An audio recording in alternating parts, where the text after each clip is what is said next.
Ito guys yung pagtanim. Ganito ang pagtanim ng kamatis sa dito sa bundok.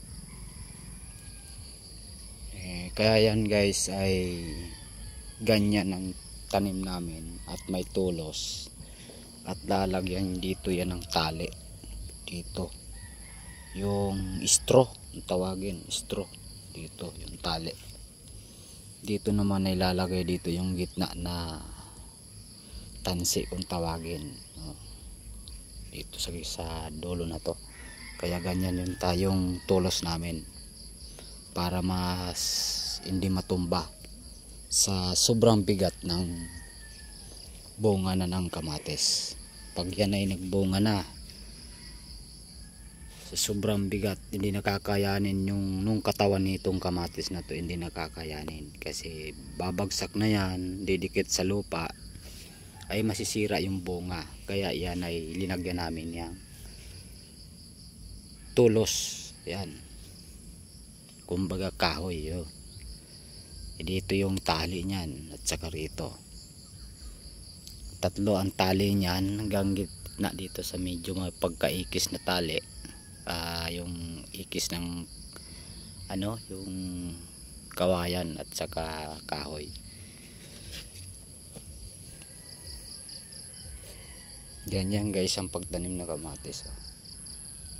Nakikita nyo ay paikis yung tulos rito, diba? Nakikita nyo paikis yung tulos, magkasalubong yung dalawang linya ng kamatis. Ayan,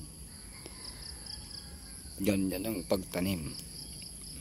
Kaya sa mga hindi pa experience sa ganitong pagtanim dito, panoorin nyo lang guys ang aking video, yan matututo na kayo.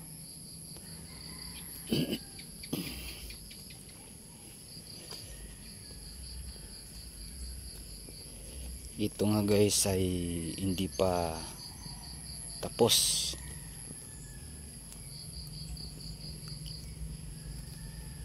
Dito hindi pa tapos na lagyan na tulos.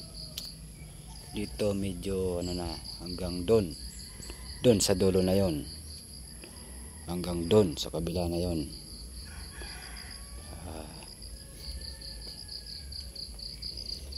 Ito dito hindi pa nalalagyan ng tulos. Ayun, lahat nakaiga pa. Ayan, kalapat pa sa lupa. Hindi pa namin itatayo yung tulos. Sa sobrang lawak, matagal lagyan ng tulos. Yan, dami pang lalagyan ng tulos. Malawak pa to guys. Pero may tanim na yan guys. Yan, inuna namin yung tanim bago lagyan ng tulos. Yan.